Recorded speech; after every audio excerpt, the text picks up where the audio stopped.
Hello, I'm Shane Ham, and I'd like to speak to you about school vouchers and why we need a disruption in the status quo of our primary educational system.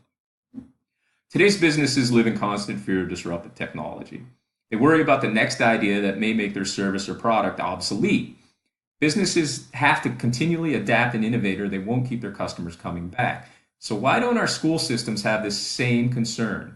A 2016 Gallup poll found that only 47% of parents were satisfied with the quality of their child's schools.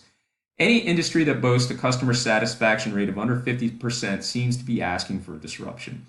And that disruption could happen in the form of school vouchers, which are reimbursements by the school district for parents' expenses to put their child in a different school, allowing them to select schools in other zones or districts or even private schools that are a better fit for their kids.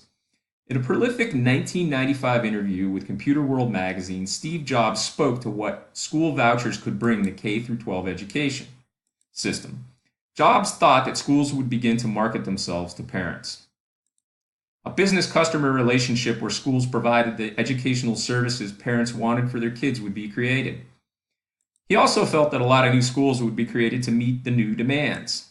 Schools with various specializations would start up and strive to earn market share to get and keep students.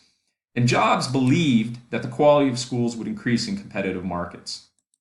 New schools would need to be good to attract students, and existing schools would improve to compete with the new schools. As CEO of Apple, Jobs knew the power of competitive markets driven by innovation and how they could transform any industry. So why don't we have vouchers already? What's keeping everybody from getting on board and demanding that we move to this system? Well, there are some concerns with vouchers. In a study for the Public Policy Institute of UPenn Wharton School of Business, McGoodwin and Narayan summarized the three most common concerns people had with school vouchers. The first being that vouchers appear to violate the separation of church and state. If vouchers were used in schools of all denominations, the state wouldn't be favoring any one religion in particular.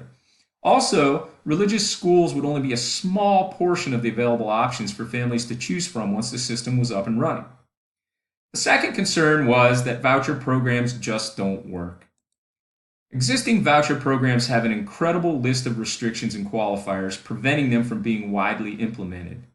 There isn't enough implementation out there to get the full benefit of free market effects.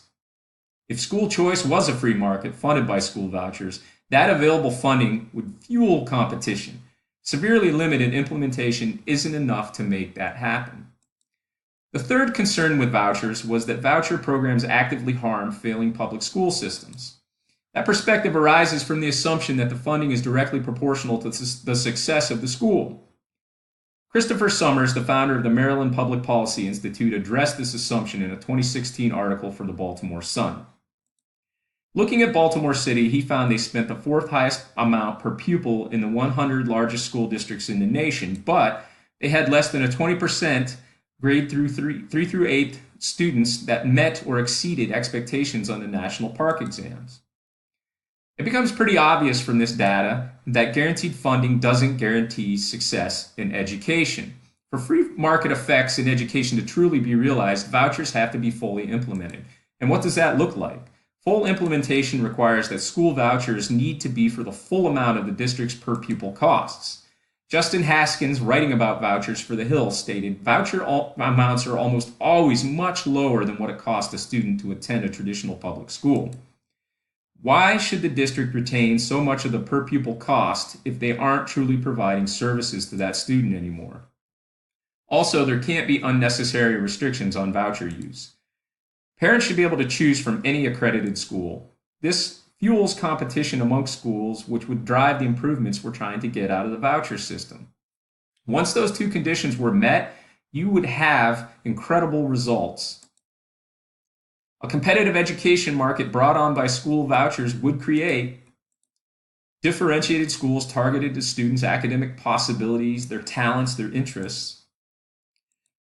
Would also create online and hybrid schools for children with access issues that couldn't get to public schools. It would make our primary education system as targeted and successful as our college and university systems.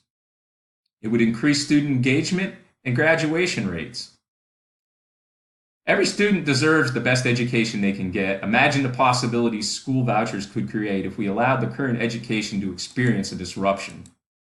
We need to start thinking about our children's education services differently. We need to apply the same level of expectations to them that we have when we choose a restaurant, a car mechanic, or a doctor.